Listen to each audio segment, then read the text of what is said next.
There's total 26 structures that we've lost so far. None with the last two fissures. Cracks continue to form.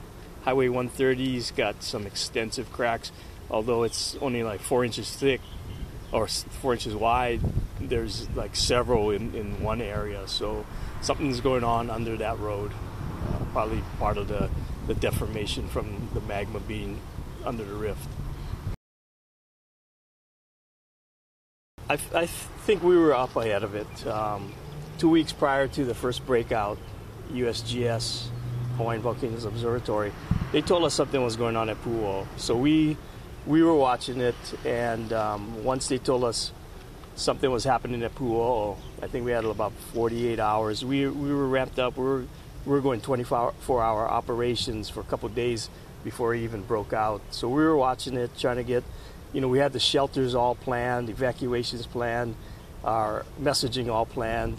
And so now, it's kind of just the recovery portion is part of it now.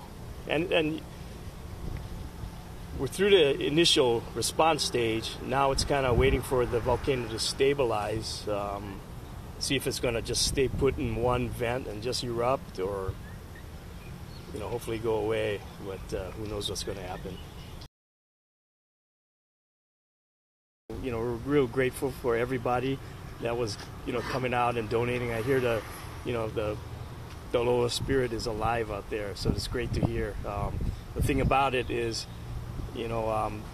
after disasters, that sometimes that lasts only for like a few days, maybe a week, then it kind of starts waning. This might be a long period, so let's kind of pace ourselves. Can you talk? I think there's not anything terribly shocking. This is a typical East Rift Zone eruption. We saw similar things, not me personally, but we saw similar things in 1955, the fissure eruption that went on for 88 days. But this is a fairly typical activity. These fissures can open. They've been opening fairly quickly. A crack develops, then steam comes out, then a lot of steam, and then lava will issue.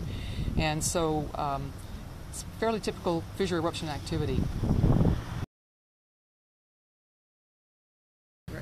Right, of course, volcanologists, that's what we live for, is active lava flows, but it's certainly more enjoyable when the lava flows are not impacting human lives. And so it makes the job a lot more challenging and a lot more difficult, because we have friends in the area too. So it is hard to see when it's impacting humans in such a devastating way.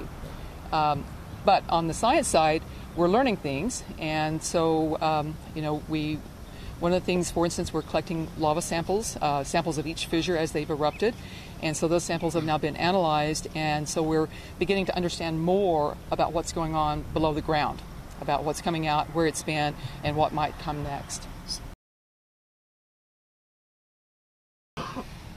Well, I think what we can say is this is not over. The seismicity continues. There's still magma within the rift zone. And so I think for the foreseeable future, this eruption is likely to continue.